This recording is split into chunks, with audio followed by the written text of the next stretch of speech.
Depan dia ni terpacak seorang perempuan pegang buku yang lusuh sangat, dah berdebu dah buku tu kat tangan dia. Dengan muka perempuan tu yang pucat lesi, memang Hani kata masa tu seram gila. Sebenarnya dia pun tak tahu sama ada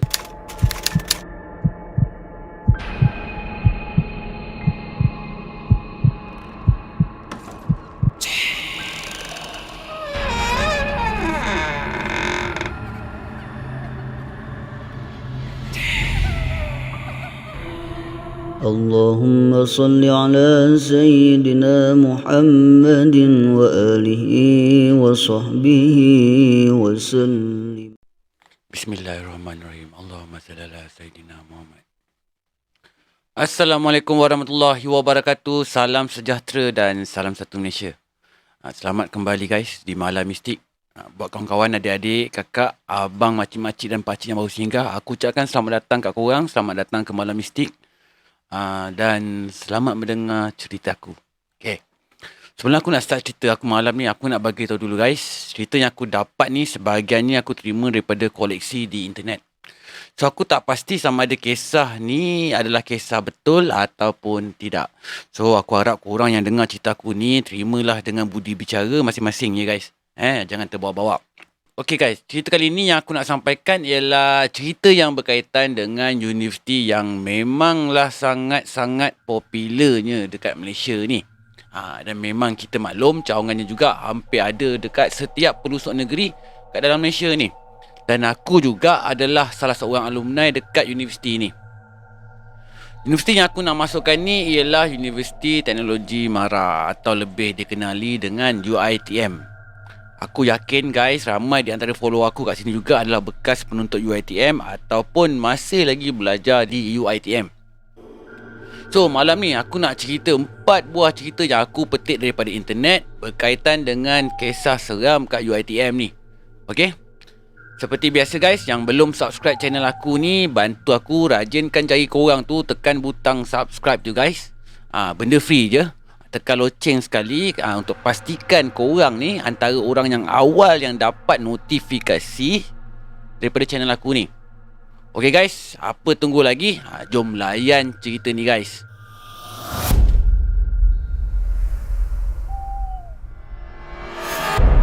Kisah pertama ni berlaku dekat UiTM Sabah. Aku rasa kisah Melati ni memang popular lah di kalangan budak-budak yang pernah belajar kat UiTM Sabah ni. Dikatakan Melati ni hinggalah hari ni masih lagi menjadi penghuni tetap di kawasan asrama di kawasan UiTM Sabah. Siapa tu Melati guys?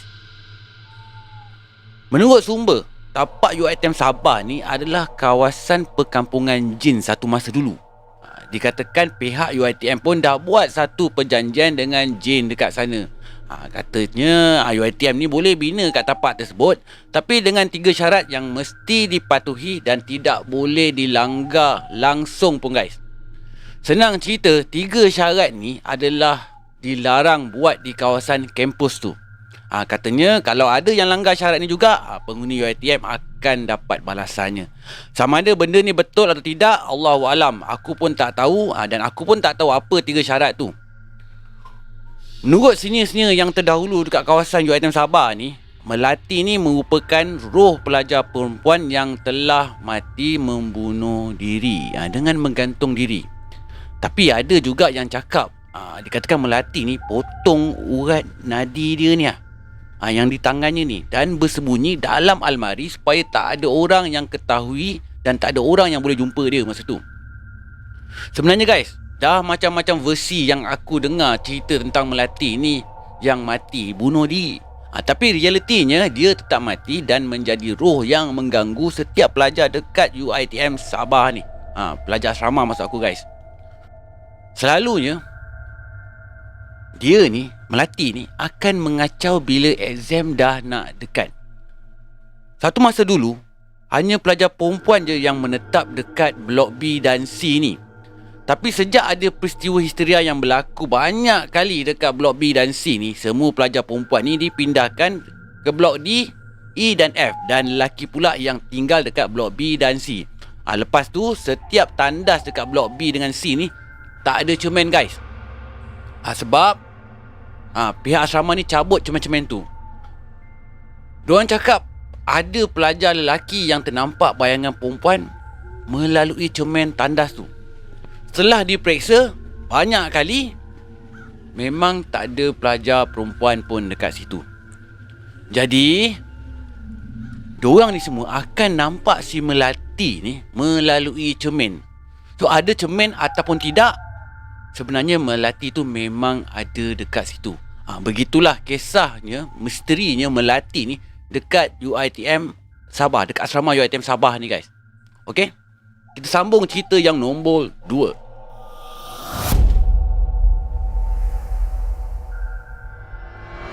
Siapa je yang tak tahu pasal tasik Tun Fatimah ni kan?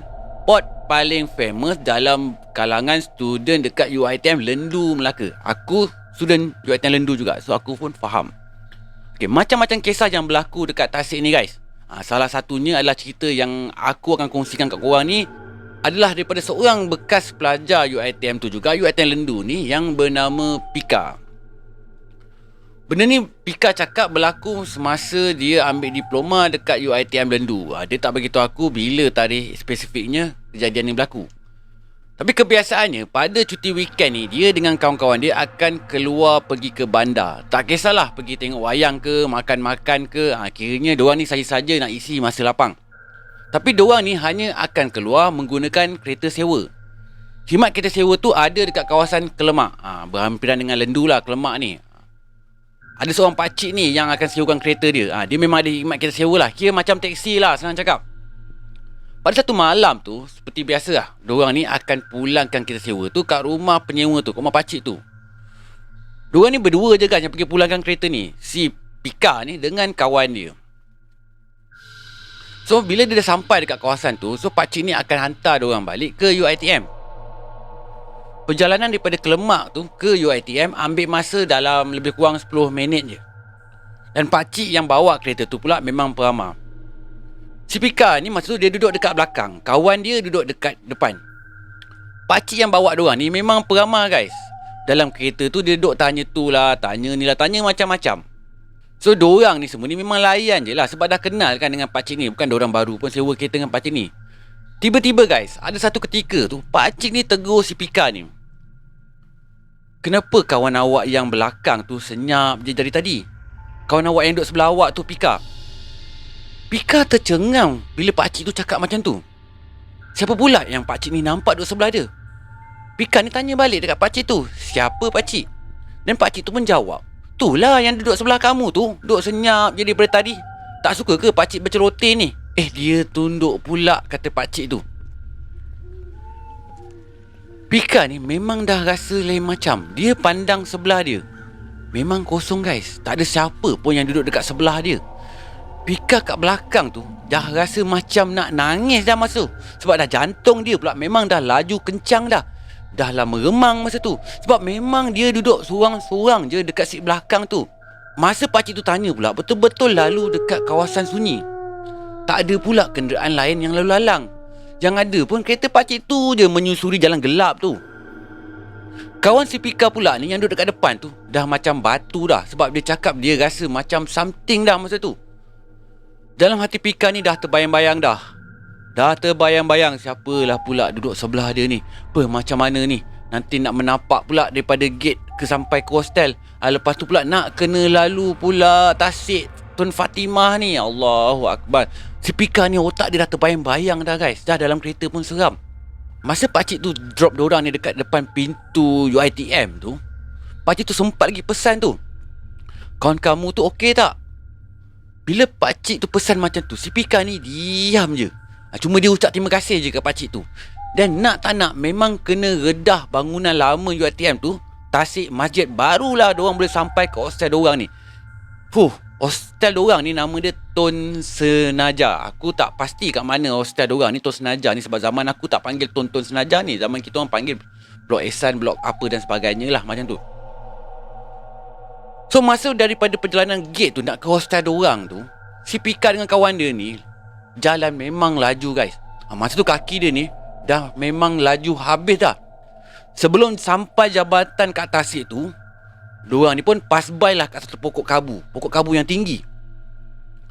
Pika ni memang tak pandang sangat pokok tu, tapi dia tahu pokok tu memang wujud dekat situ. Dan dia dengan member dia pun ni jalan lalu laju ni, pass by lah kat pokok tu. Lepas tu guys, tiba-tiba je dia dengar entah daripada mana suara lembut je sahut nama dia. Bukan nama dia je, nama dia dengan kawan dia sekali. Berulang-ulang kali benda ni memanggil nama dia. Time tu Pika ni rasa macam nak lari je kan, lari lintang pukang sebab takut. Sampaikan diorang ni dah tak tahu dah nak buat apa dah. Yang kawan dia pun jalan laju semacam je sebab Pika tahu yang dia pun dengar benda yang sama ni. Sampai Pika ni tegur member dia tu, cool down sikit lah, tak ada apa-apa ni pun, tak ada apa-apa pun, kau relax je. Sampai je diorang kat bilik, masing-masing berpeluh-peluh dah. Diorang tak tunggu lama, terus mandi je. Mandi, solat, lepas tu tidur. Esoknya Pika ni pun ceritakanlah kat kawan dia yang apa berlaku semalam tu. Sebab Pika rasa dia takut sangat.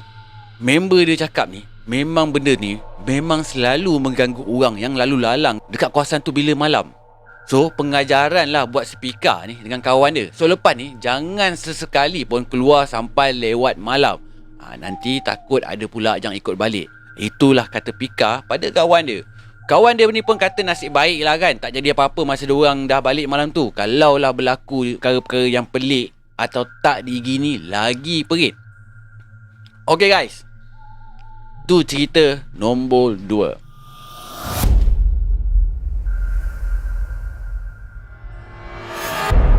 Okay guys, kalau tadi aku cerita pasal UiTM Lendu, Halung Gajah Melaka tu, okay, kali ni pula cerita yang aku nak sampaikan dekat UiTM Puncak Alam. UiTM Puncak Alam ni memang terkenal lah dengan kisah seram dia yang tersendiri kan. Kisah ni diceritakan daripada seorang ni yang nama dia Hani. Cerita ni berlaku bila mula-mula lagi start Hani ni daftar college nak masuk SEM 3. Disebabkan kawan serumah Hani ni daftar lambat, so dia tak ada pilihan. Dapatlah diorang ni rumah kat tingkat atas sekali, dekat tingkat 9. Tingkat 9 ni pula hanya ada 5 rumah je. Dan rumah yang berpenghuni hanya rumah diorang je. Scary kan dengar. Satu hari tu si Hani ni dia balik kolej lewat malam. Disebabkan hari tu dia keluar pergi beli barang, dalam pukul 1 pagi barulah dia boleh sampai ke kolej dia. Hani kata masa tu memang sunyi sepi kat kawasan kolej dia tu. Dah lah gelap. Tu pun ada jugalah beberapa lampu bilik yang masih on. Yelah, masa tu pun masih lagi awal SEM kan, siapa je yang rajin nak stay out sampai malam kan kata Hani. So dia sampai pukul 1 tu keadaan dah memang pun sunyi. Bila dah sampai dekat area lift tu, dia pun tekan lift untuk naik. Masa kaki Hani ni nak masuk lift tu, dia rasa macam teragak-agak. Hani ni terfikir waktu tu dia rasa nak naik tangga je. Tapi bila dia fikirkan balik, tinggilah pula kan tangga nak sampai ke tingkat 9. Tinggi sangat, buat penat kaki dia je kan. Dia teruskan je naik dalam lift tu. Masa lift tu gerak ke tingkat 1, tingkat 2, lepas tu ke tingkat 3. Tiba-tiba lift tu berhenti kat tingkat 3 guys. Masa tu Hani tak rasa pelik lagi. Cuma dia rasa lega lah sebab ada orang yang nak naik juga kan dengan dia. Tunggu pintu lift tu terbuka, tak ada seorang pun yang naik lift. Tak ada seorang pun. Tiba-tiba pintu lift tu pun tertutup. Baru je pintu lift tu nak tertutup, tiba-tiba pintu lift tu terbuka balik. Bila pintu lift tu terbuka, depan dia ni terpacak seorang perempuan pegang buku yang lusuh sangat, dah berdebu dah buku tu kat tangan dia. Dengan muka perempuan tu yang pucat lesi, memang Hani kata masa tu seram gila. Sebenarnya dia pun tak tahu sama ada apa yang dia nampak ni hantu ke ataupun memang betul perempuan. Tapi memang dia tak pernah nampak pun muka perempuan tu kat situ. Dah lah dalam keadaan suasana yang sunyi gila kat luar masa tu kan. Tapi guys, Hani ni pun kata juga yang sebenarnya dia ni memang boleh nampak makhluk halus ni. Cuma setelah sekian lama dia tak pernah nampak lagi sejak nenek Hani ni bantu dia tutup hijab mata dia yang terbuka sebelum ni. Tapi inilah first time, kali pertama rasanya Hani boleh nampak balik benda-benda gaib ni. Hani kata dia dah mula dapat rasa yang badan dia tu masa tu sejuk gila. Muka dia ni pucat gila dah, macam tak ada darah dah. Menggeletar babe seluruh badan dia. Tapi Hani ni kata benda ni, kalau kita tak kacau dia, dia tak akan kacau kita. So Hani ni berdiri je lah dekat penjuru lift tu. Benda tu pula dekat depan, sambil memeluk buku. Hani ni masa dalam lift tu, dia rasa macam nak menangis waktu tu. Sebab makhluk tu tak tekan pun dekat tingkat mana yang dia nak turun. Hani ni fikir time tu, macam manalah dia nak keluar daripada lift ni bila dah sampai tingkat 9 nanti kan. Macam mana dia nak berdepan ni? Sebab perempuan tu berdiri betul-betul depan pintu lift. Sudah. So risaulah Hani ni kan. Sampai je ke tingkat 9, perempuan tu pun keluar daripada lift. Tapi yang buat Aini hairan tu, cara perempuan tu jalan tu, dia cuma heret je guys kaki dia. Dia seret kat lantai. Lagi bertambah seram lah si Hani ni. Hani ni dia dah standby dah nak pecut masuk rumah dia je lepas daripada dia keluar lift tu. Tapi guess what guys? Perempuan ni berdiri betul-betul depan pintu rumah Hani. Tapi tak lama lepas tu dia hilang macam tu je daripada mata Hani ni. Macam hilang di bawah angin, berdesup macam tu je. Hani pula masa tu betul-betul confused, tak tahu dia nak buat apa. Dia terus call housemate dia tu, minta tolong bukakan pintu rumah dia. Tapi nasib baiklah housemate dia tu belum tidur, so dapatlah tolong bukakan pintu. Tapi diorang tanya jugalah kat Hani, kenapa dengan dia ni? Hani tetap tak nak cerita pun apa yang jadi pada dia masa kat dalam lift tu. Walaupun diorang tanya kenapa muka Hani ni pucat semacam. Hani tak nak kawan dia pula yang jadi takut macam dia. Dahsyat guys, dalam lift, lepas tu depan pintu rumah pula. Allahu Akbar. Astaghfirullahalazim. Aku tak boleh guys dengar cerita-cerita dalam lift ni. Aku ada sejarah pasal kisah dalam lift ni. Okey, tak apa. Begitulah kisah Hani ni. So Hani pun pesan jugalah buat sesiapa yang stay dekat Palam UiTM Puncak Alam ni, jaga diri baik-baik. Jangan bising sangat. Tambah-tambah yang stay kat tingkat 9 tu. Kisah ni berlaku taklah lama sangat. Tak kisahlah korang kat Blok Rafflesia ke, Angsana ke, Dahlia ke, ataupun Kasurina ke, please jaga hubungan dengan Allah. Ini bukan aku pesan, tapi ini Hani yang pesan. Bukan aku guys. Dia bagi tahu minta jaga hubungan baik dengan Allah Subhanahu Wa Taala.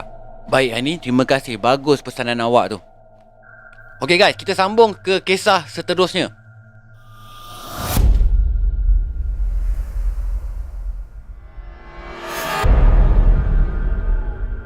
Pengalaman seram ni dikongsi oleh seorang pelajar lelaki UiTM Segamat Johor.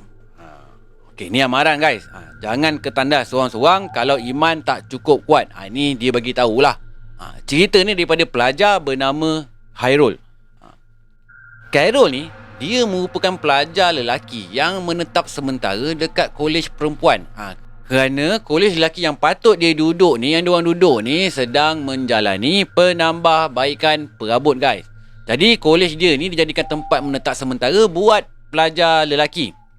Hal kisahnya, pada malam tu memang biasanya Khairul ni tak ada masalah untuk pergi dan keluar ke tandas walaupun pada awal pagi ataupun lewat malam. Steady je. Sebab Khairul punya bilik ni betul-betul berhadapan dengan tandas.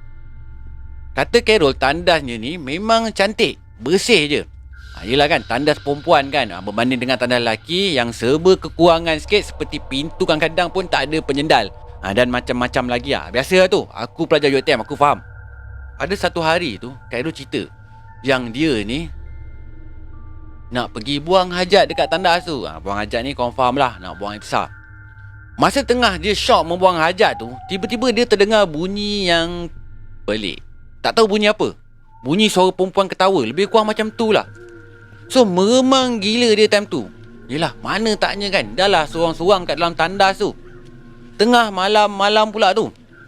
Si Khairul ni punya rasa, dia rasa macam nak ulang balik je masa time tu. Tak nak pergi tandas sorang-sorang. Kira dia tengah menyesal lah tu. Tapi Khairul ni dalam masa yang sama, dia macam teringat masa dia masuk dalam tandas tu, memang bunyi ni dah ada sikit, tapi tak dapat dipastikan sebenarnya bunyi apa. Carol ni cuma terfikir je mesti kawan-kawan dia ni cuba nak mengacau dia. Tapi guys, makin lama suara ketawa tu makin kuat dia punya mengilai-ngilai. Carol punya feeling masa ni guys macam nak pengsan masa tu dia cakap.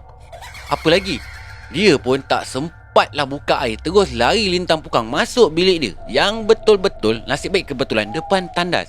So kira nasib baik lah bilik dia dekat dengan tandas kan. Kalau jauh, lagi masak dia buatnya. Masa dia buka pintu tandas tu, dia lari macam lipas kodong guys. Dah tak pandang kiri dengan kanan dah. Tapi memang Carol perasan lah macam ada sesuatu yang memati dia masa dia keluar daripada tandas tu. Tu yang dia lari lintang pukang tu. Tambah pula suara mengilai tu makin lama makin menggila-gila bunyinya. Lagilah si Carol ni seram. Nasib baik malam tu tak ada apa-apa yang terjadi kat dalam bilik. Risau jugalah kan kalau benda tu sambung ngacau kat dalam bilik si Carol pula. Sejak daripada hari tu guys, Carol ni dia dah mula fobia nak pergi tandas seorang-seorang. Bila tengah malam je, dia akan fikir 2-3 kali sama ada nak masuk ataupun tidak. Bertabahlah Carol ya. Kadang-kadang benda-benda macam ni memang kita tak boleh nak jangka pun dekat mana dia nak berlaku, di mana, di tempat dan di waktu yang bila tu. Kita tak boleh nak jangka. Kalau nak berlaku, dia tak akan berlaku je. Okay guys, itu je 4 cerita berkaitan UiTM yang aku nak kongsikan kat korang. Aku harap korang bolehlah adapt cerita ni mengikut budi bicara masing-masing. Adik-adik student yang masih lagi berada di kampus UiTM yang aku sebutkan tadi tu, aku harap korang janganlah terbawa-bawa dengan apa yang abang ceritakan ni. Fokuskan diri pada study korang je. Bab seram-seram ni cuma jadikan tauladan dan pengajaran buat korang tu semua. Bukan buat korang je, buat kita orang semua ni pun sama. Memandangkan abang pun salah seorang alumni UiTM, abang memang faham sangat keadaan dan kisah-kisah legend yang banyak kita dengarkan masa kita belajar ni. Kadang-kadang abang pun tak pasti betul atau tidak. Atau mungkin je senior-senior kita ni saja nak menakut-nakutkan kita ni. So, sama-samalah kita ambil iktibar daripada apa yang abang sampaikan ni ya. Itu je pesan abang ke adik-adik semua yang masih lagi menuntut dekat mana-mana UiTM di seluruh Malaysia. Korang belajarlah rajin-rajin. Okay guys, sampai sini je Malam Mistik kali ni. So, aku nak minta bantuan kat korang. Jangan lupa bantu aku share cerita-cerita aku ni guys. Aku tahu korang semua baik hati. Yang mana belum subscribe tu, tekanlah sekali button subscribe tu. Belanjalah kan. Belanja sikit. Belanja sekali butang loceng tu. Sampai kita jumpa lagi di next Malam Mistik. Korang jaga diri korang baik-baik. Aku sayang korang semua. Itu aku harap korang faham dan korang maklum. Assalamualaikum warahmatullahi wabarakatuh. Salam sejahtera dan salam satu Malaysia. Goodbye. Malam Mistik.